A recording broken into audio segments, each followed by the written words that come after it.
Dans cette vidéo, on va tout d'abord représenter une conique à partir de son équation. On va faire un croquis de la conique. Et ensuite, on va chercher pour quelle valeur de x est-ce que y est égal à 4. Donc, premièrement, ici, on a l'équation de la conique. C'est x moins 4 à la 2 sur 4, plus y plus 2 à la 2 sur 49, et plus petit que 1. Fait, premièrement, ce qu'on va faire, c'est qu'on va comparer ça avec l'équation canonique d'une conique, de l'ellipse. Donc, l'équation canonique de l'ellipse, c'est x moins 4, désolé, x moins h à la 2 sur a à la 2, plus y moins k à la 2 sur b à la 2, est égal à 1. Normalement, c'est un égal. Donc, en comparant les deux, on va essayer de faire ressortir toutes les informations qu'on peut voir directement en comparant les équations. Donc, déjà, on voit que h et k, les paramètres h et k, c'est 4 et moins 2. 4 et moins 2. Ensuite de ça, on voit que a au carré, c'est 4. Donc, a au carré, c'est 4. Donc, a, qui est la demi-mesure horizontale de l'ellipse, c'est 2. Et même chose, on voit que b au carré, c'est 49. Et donc, b, c'est la demi-mesure verticale de l'ellipse. Et bien, b, c'est 7, la racine carrée de 49. Finalement, on voit que nous, ici, on n'a pas un égal, on a un symbole plus petit que. Qu'est-ce que ça veut dire plus petit que? Si on s'en souvient pas, on pourrait faire un test avec un point, se dessiner une ellipse, prendre un point à l'intérieur ou à l'extérieur, et trouver quel symbole correspond à quoi. Mais si on s'en souvient, on sait que plus petit signifie à l'intérieur de l'ellipse. Et en passant, étant donné que c'est un plus petit et non un plus petit égal, la ligne va être pointillée. Je vais me le dessiner ici pour que je m'en rappelle. Parce que les points sont exclus sur le contour de l'ellipse. Alors, question A, représenter ce lieu à l'aide d'un croquis. Donc, je vais me faire des axes. Là, ici, je sais que le sommet, c'est 4 moins 2, donc je sais que mon ellipse va être vers la droite. C'est pour ça que je m'en fais un peu plus vers la droite. Donc, on sait que le sommet, justement, c'est 4 moins 2. Je vais approximativement comme ça ici. 4 moins 2. Qu'est-ce qu'on sait à part ça? Bon, on sait que le paramètre A, qui est la demi-mesure horizontale, c'est 2. Ça veut dire que si je me déplace de 2 horizontalement, j'arrive au premier sommet. Et si je me déplace de 2 horizontalement dans l'autre sens, j'arrive à l'autre sommet. Oups. Ok, donc ça c'est les demi. On sait que la demi-mesure horizontale c'est 2. C'est ce que je viens de dessiner. B, c'est la demi-mesure verticale.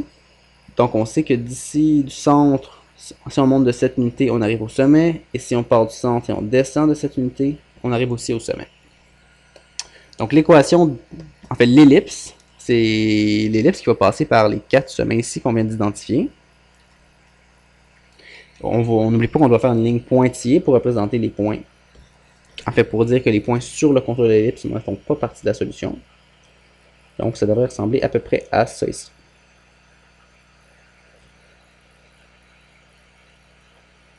Et ça répond à la question A, en fait presque, il reste juste un détail que j'allais oublier. On a dit que le symbole plus petit que ça voulait dire à l'intérieur. Donc là, ici, moi, je le colorerai pas pour pas que ça devienne trop monstrueux. Là. Mais pour dire les points à l'intérieur de l'ellipse, je peux m'indiquer ça avec une flèche, c'est-à-dire ici tous les points à l'intérieur de l'ellipse. En fait, comme on faisait avec les droites. Les droites, on met une flèche pour dire au-dessus, en dessous. Je vais mettre 4 petites flèches pour me rappeler que c'est à l'intérieur, les points à l'intérieur de l'ellipse. Ok, c'est tout. Ça, c'est la question A. Question B.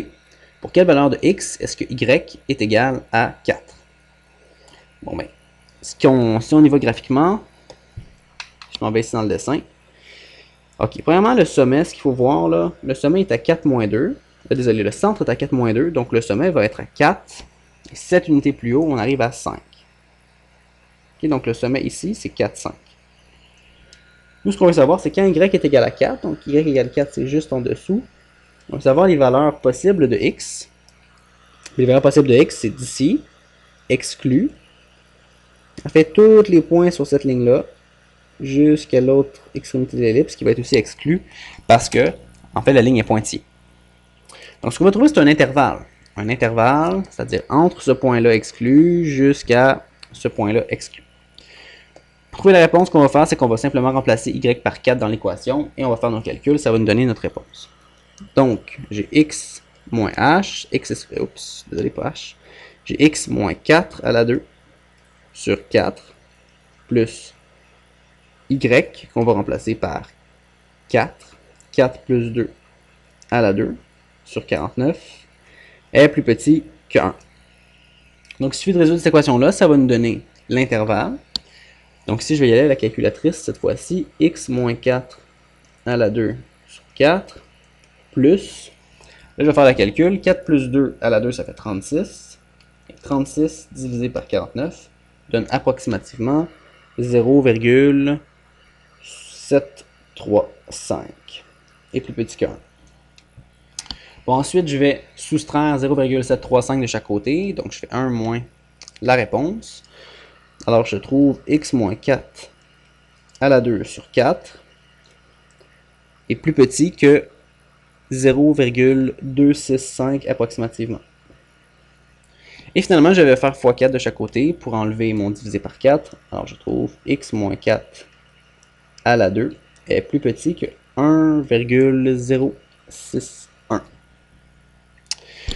Bon, finalement, pour enlever la racine carrée, pour enlever l'exposant 2, on va faire la racine carrée de chaque côté.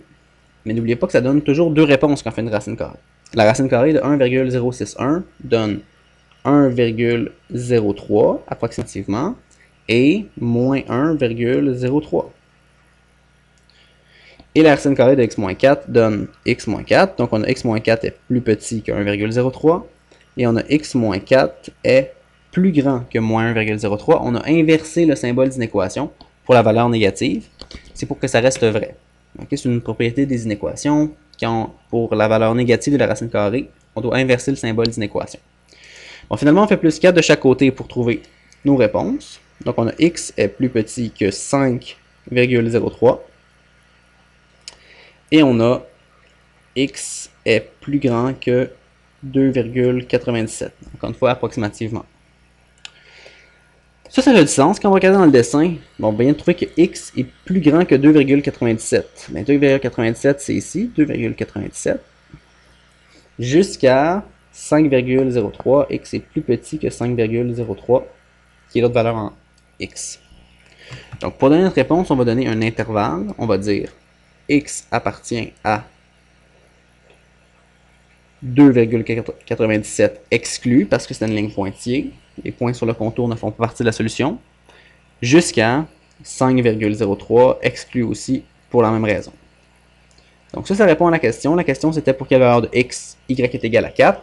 Mais en fait, c'est toutes les valeurs dans l'intervalle 2,97 à 5,03. Et c'est tout. Ça répond à la question.